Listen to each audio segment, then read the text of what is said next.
always learning and growing, attracting the right people, and keeping your vision in focus every day. This is the Brian Covey Show.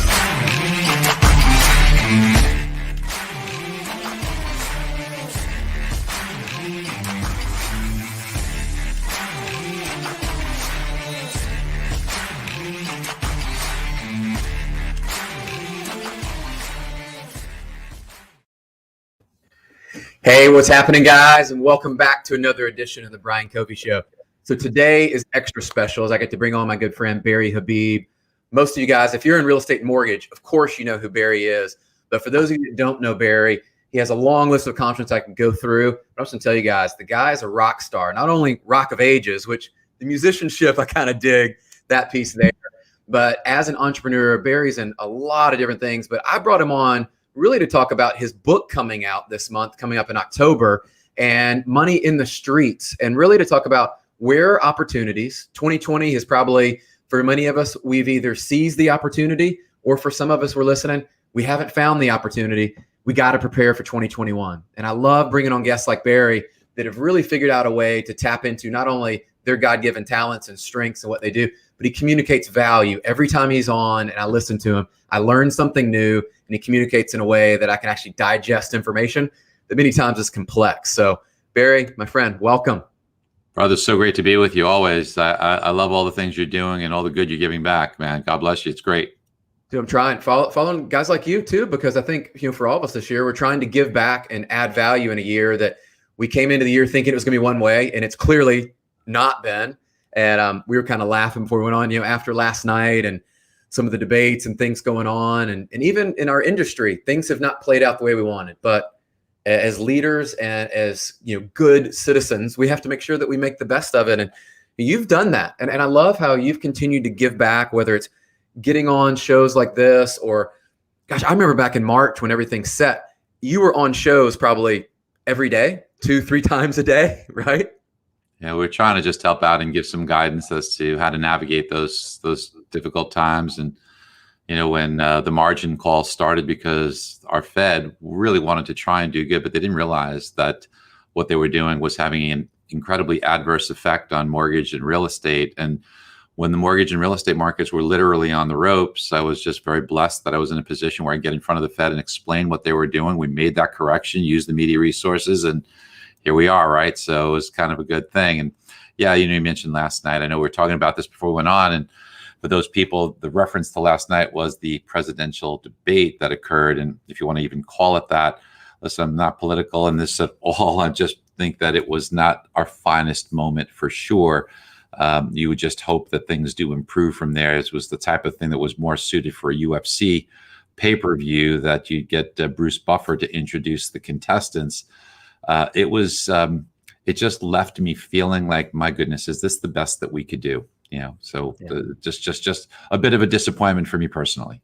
Yeah, I'd be remiss if we didn't at least put that out there, in the context where we are. And you've really stepped up as far as, leadership and things that we're seeing now. I mean, you look at mortgage and real estate and then entrepreneurs and everybody. We were talking about this year, it's felt like it could have been 12, 15 months just because so much has happened so fast. And, you got your new book coming out, and many of the teams and people listening, they're already starting to plan for 2021, because the fourth quarter, my opinion, it's going to fly by for many of us. And so I'd love to go back for those that don't know about your book that's coming out. I want to put a plug because I'm fired up, right? I mean, I think this is something that people need to engage in, and the little bit that I've got of it. But let's tell everybody a little bit about the book and what kind of the genesis of the book for you, and what they can expect out of there.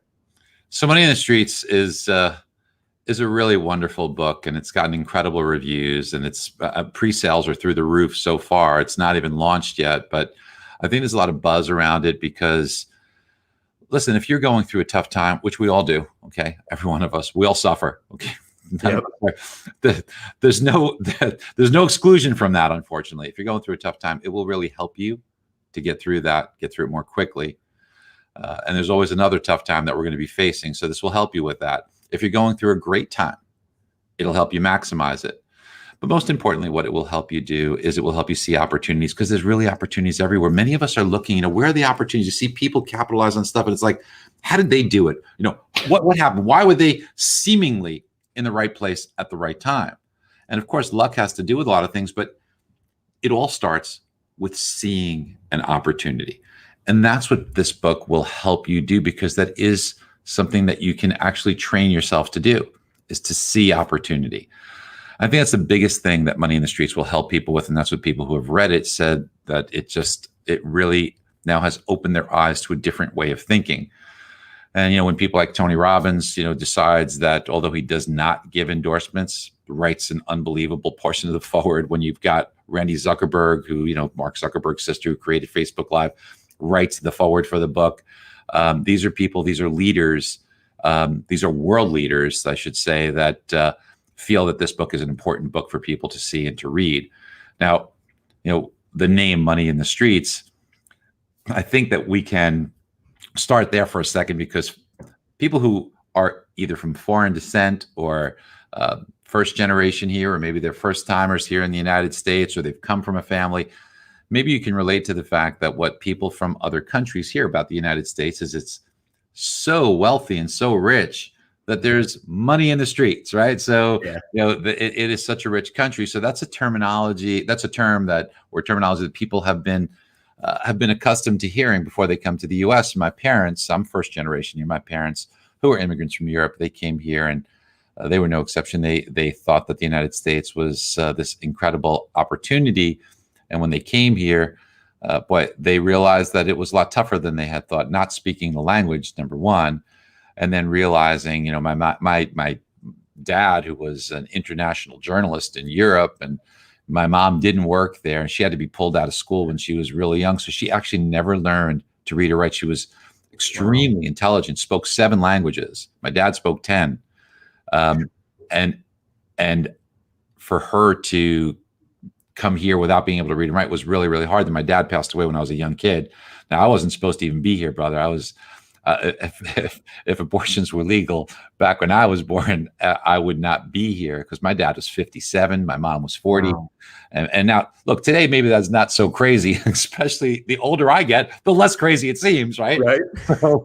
So when we think about back then, that was certainly unusual. Yeah. And when my dad passed away when I was younger, my mom, she worked in a sweatshop where they make dresses. So we were super, super poor. And, we knew about, there was opportunity here, but my mom would tell me the story about before she came to the United States, how they were told there's money in the streets, and she would laugh about it. It was almost sad, the way it was brought. But learning things that I learned through time, before my mom passed away, I sat with her and I was able to say, Mom, you were right. There really is money in the streets here. Mm. All you have to be able to do is first see it, know how to pick it up, and then do good with it. And really, that's what the book will tell you to do, is how to pick up the money that's in the streets. There really is. I can't wait. And I know I don't want to spoil it all for everybody, but I'm sure people are thinking, okay, wow, for all of us, we're trying to figure out where is the money in the streets, and what is the opportunity for each of us could be a little bit different. I love how you talked about that luck. And I always think about, preparation meets opportunity and luck quote. And as an athlete, that always resonated for me, is like, you got to prepare, you got to show up, you got to have clarity. But for many of us, it's just showing up. And 2021, I would love to pick your brain on this. It's like, I think it correlates. Where do you think, as we start to transition to 2021 and people start planning, where do you think there will be opportunity for people to find success and money in the streets there, being that some of it feels like it could be the same as 2020. Let's hope it's not all the same. No, there's really opportunity everywhere right now. You think about the amount of chaos and change, which presents opportunity. Obviously, change is uncomfortable, but change is good too. Look, it feels good to change your underwear every morning, right? So that's a good thing. So change is pretty good. Yeah. If you just embrace it, and most people resist change. So that's the first thing. That really starts with your mindset. And what is your mindset?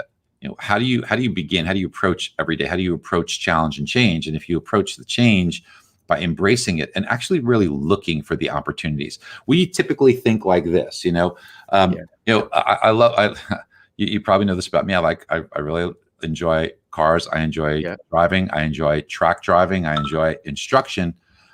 So I spent a lot of time on the track. I've spent a lot of time with instructors and trying to be a better driver. And here's something that's really interesting is that most people, if you want to be a better driver, here's a great driving tip.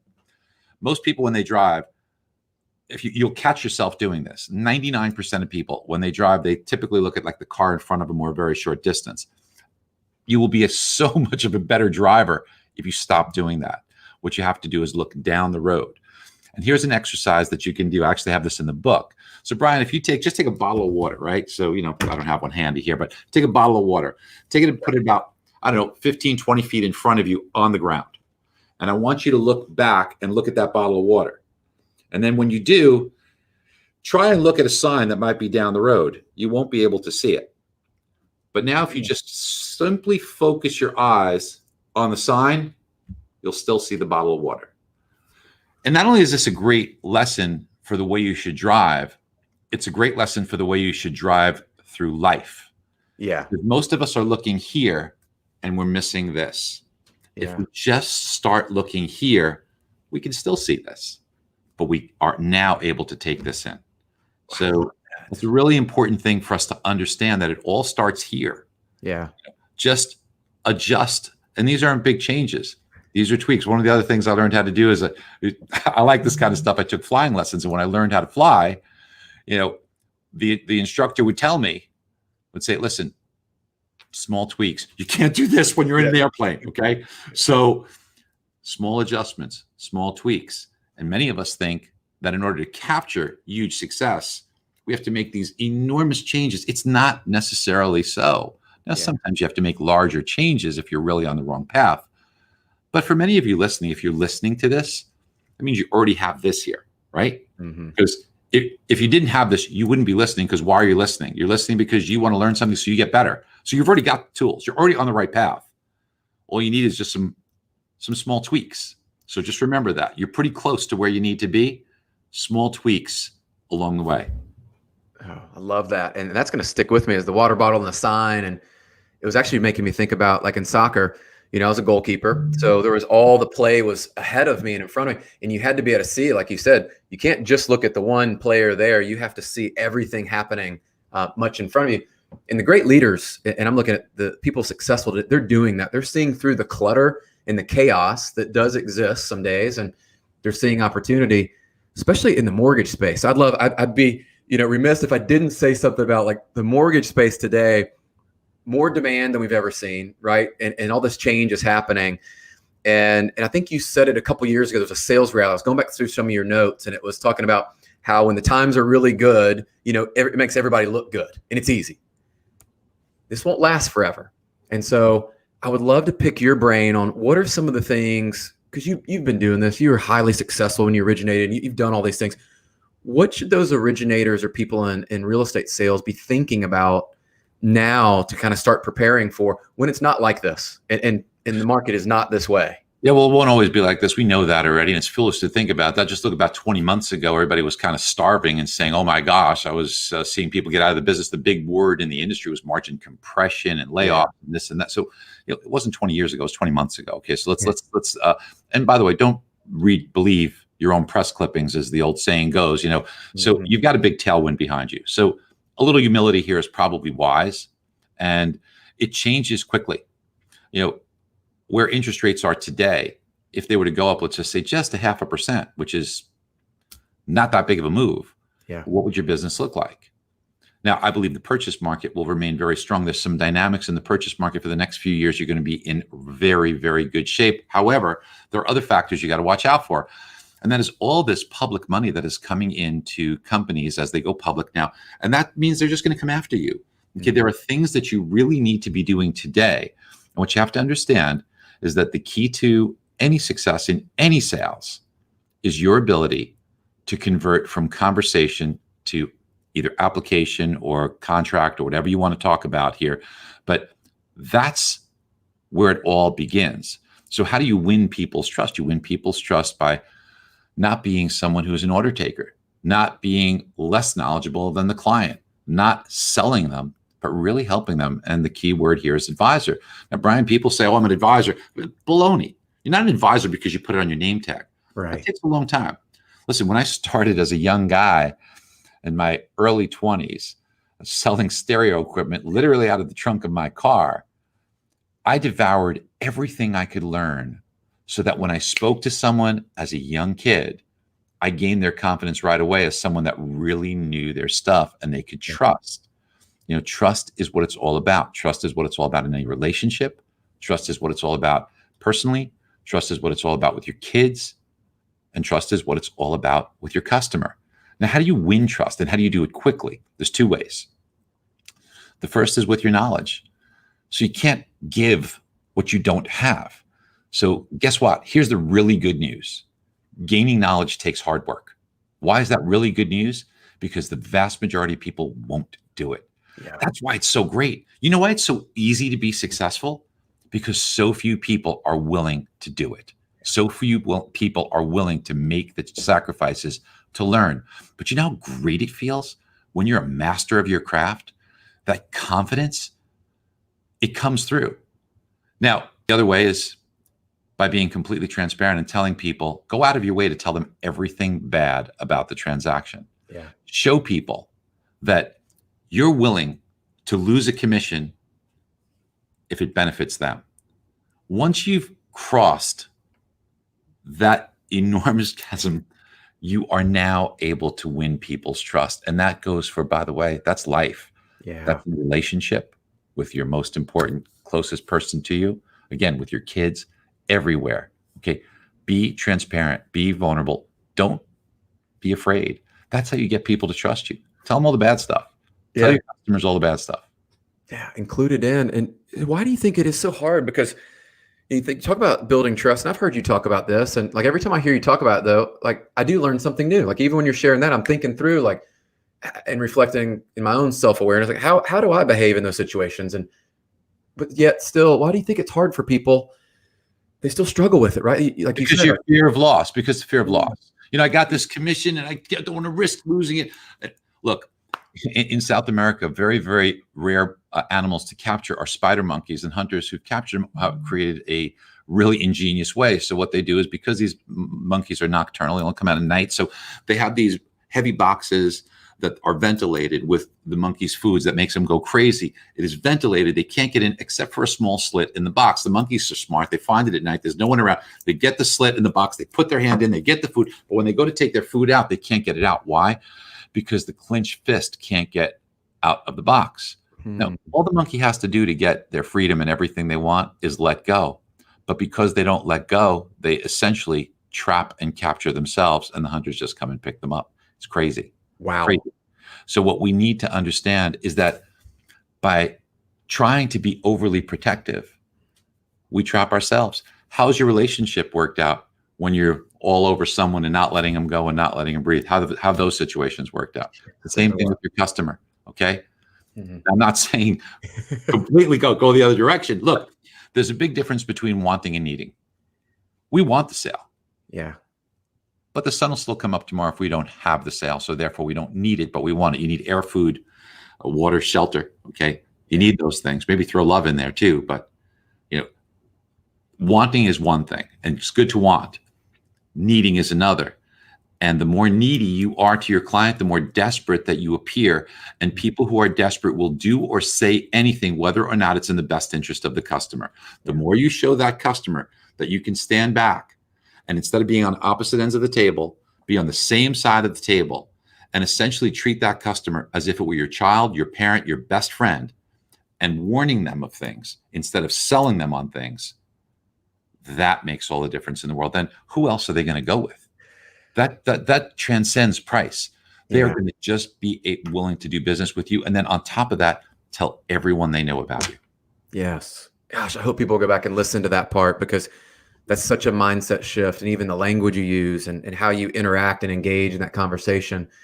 And if we were looking out for people that way, like they were a family member, which they pretty much are when you go through a transaction like this, it is definitely engaging.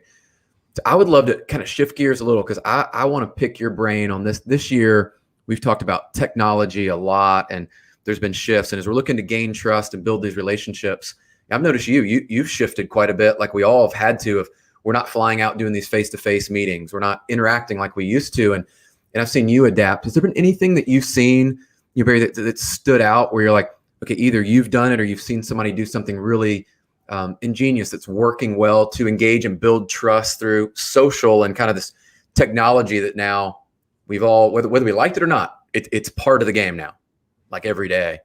So you build familiarity by utilizing what you have out there right now. And we're in a wonderful age. 20 years ago, you couldn't do this, but you can do a show like you're doing right now, Brian, and you're getting a lot of notoriety and people are becoming more familiar with you. So that familiarity really helps as well in building trust, because you become a brand. When you go to the supermarket and you see an item there that's a brand that you recognize, you tend to gravitate towards those. Yes. We tend to do that. And by the way, there is a specific reason for this.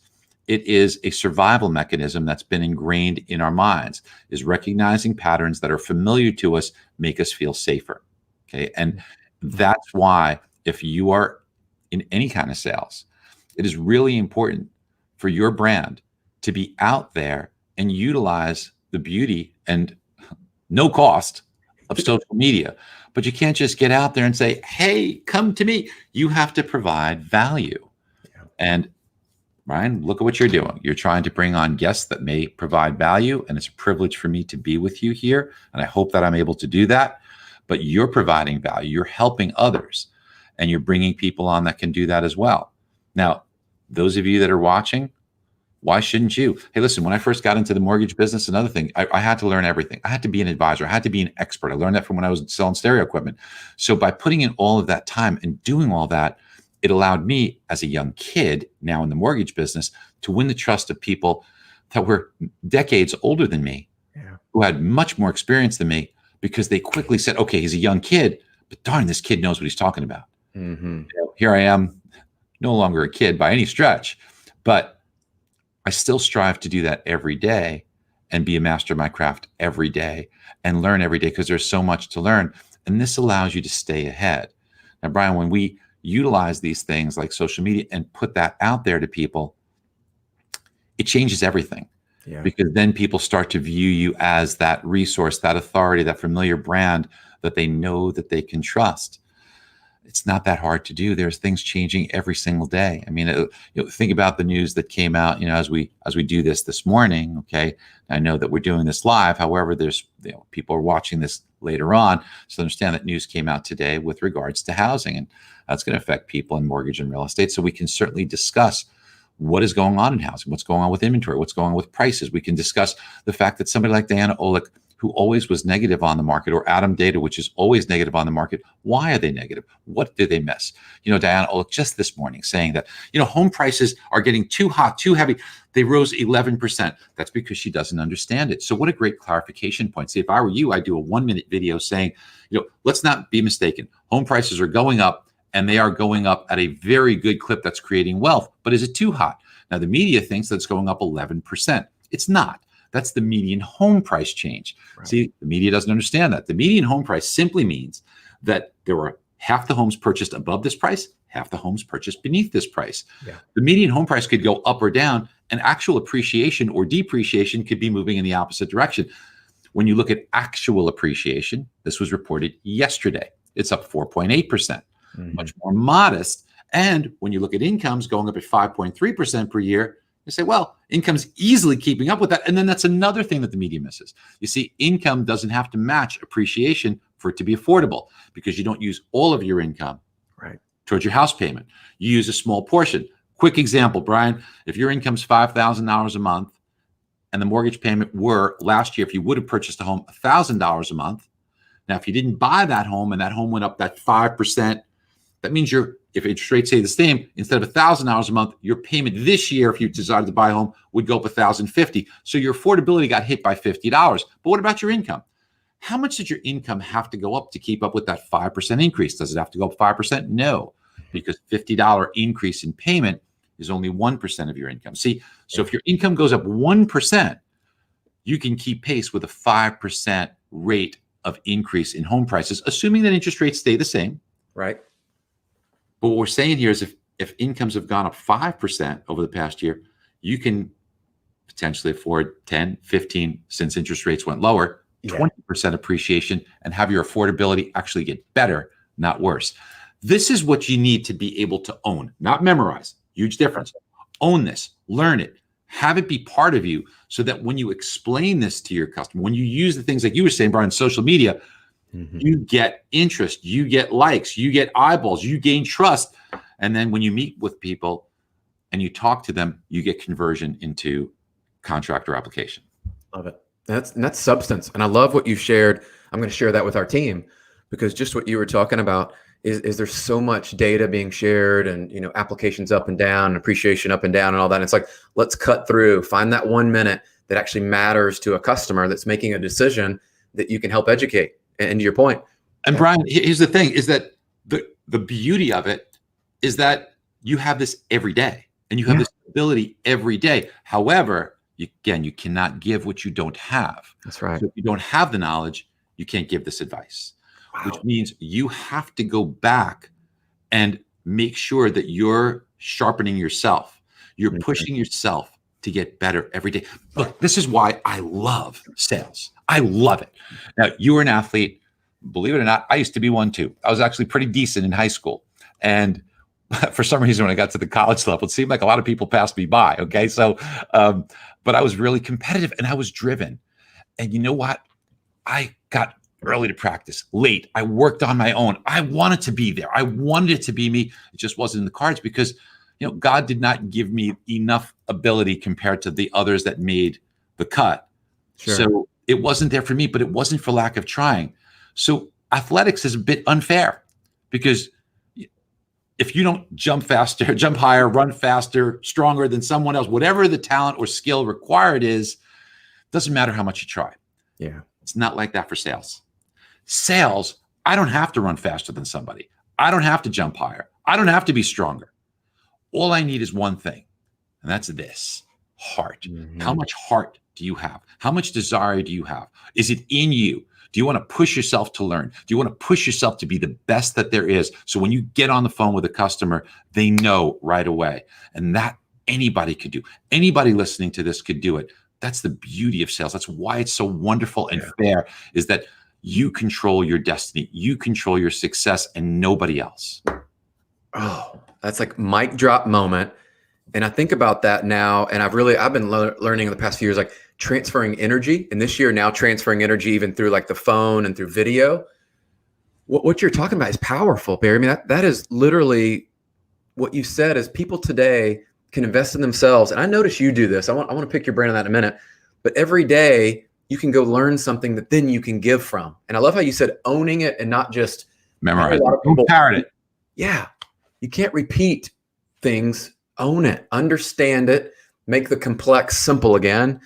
And so I'm curious with you is like, I noticed this with you, and this is, you know, whether you know it or not, like you inspire and drive me to, I notice how you still are honing your craft and you've achieved high levels of success, but you're still every day, I feel like you're trying to get better, trying to learn something. I always say you're the guy that can take the complex and make it simple for all of us to go, okay, now I understand that. Now I can start to share that info. What really drives you to keep learning and growing yourself? Because I mean, you hit a high level. I mean, what drives you now? Well, I demand that of myself, and that gives me fulfillment. You know, listen, my parents made unbelievable sacrifice to allow me to have opportunity. God gave me talents that I'd be wasting, right?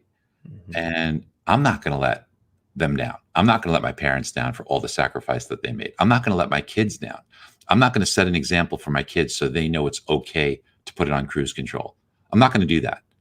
I want them to see that the right thing to do is to push yourself, to demand of yourself, to be the very best you can. And look, Brian, many of us want to be having magnetic qualities, right? We want that. I mean, let's face it. Okay, let's put all the egos aside. Let's put all the BS aside. Yeah. We all would like to be magnetic, right? We all would like to capture attention. And you look at certain individuals and you say, wow, that individual is magnetic. Let me tell you some secrets about being magnetic. First of all, everyone you come into contact with, try and help them be better. Try and help them feel better. And if you do that, they'll want more of that. And by definition, they will be drawn to you like a magnet. And again, you can't give what you don't have, which means you have to put the work in prior to that so you have something to give to allow them to feel better. The other thing that makes people very magnetic is confidence, not cockiness, but confidence. Now, how do you gain confidence? How? Confidence comes from being the absolute best version of yourself right now.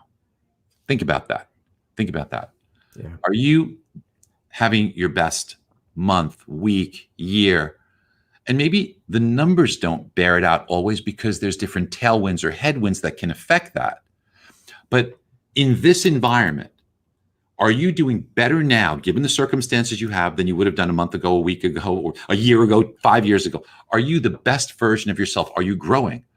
If you say I'm in the business 10 years, is it 10 years or is it 1 year, 10 times? There's a big difference. Mm-hmm. Now, if you think about being the best version of yourself, not just in business, when you talk to your significant other, when you work out an issue that you've had, when you talk to your kids, your parents, when you've gone through some issues or some problems, unlike what we saw in the presidential debate, are you proud of the way you handled those tough times?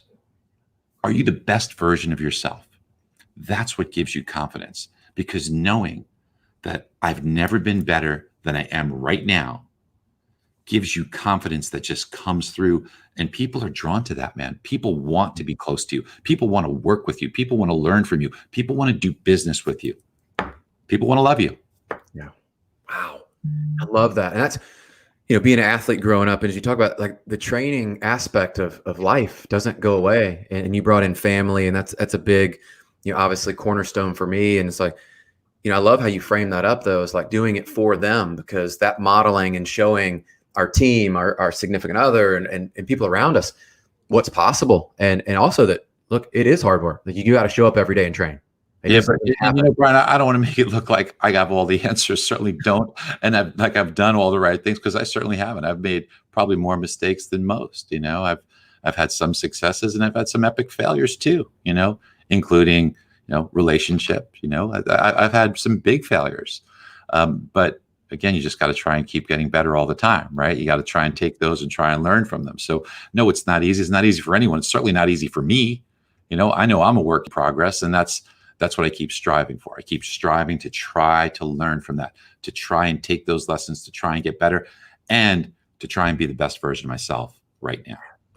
I love that. And, that's really, as we started the show and doing all this, that was what it was all about. Is like, we're all learning and growing. We're all at different stages in our journey, and none of us are perfect. We're kind of, I joke, the imperfectly perfect, right? Like, we're just right where God wants us to be. And we need to continue to pursue that best version of ourselves. I can't thank you enough. Like, I know we could talk forever, and I'm sure there's other things we could cover. Well, one thing I do want to say is that I do begin each day, and if you do this already, that's wonderful, but I do begin each day with gratitude. I actually, literally, my ritual is have some coffee. I've started meditating. It's for a short period of time, but I've started this. It's really hard for me because my brain's like all over the place. Yeah. I've already started, but I have some coffee, and then I actually say out loud all of the things that I am so grateful for. And they're not just material, they're abilities, there's the situations. It's just, and you know what, then when you get hit with the issues and the problems that invariably are going to come, you have a better perspective on it. So I think that that's an important one. That certainly helped me. I want to share that. And the other thing is that we did launch something. We did launch the Certified Mortgage Advisor. I think it's something that's incredible.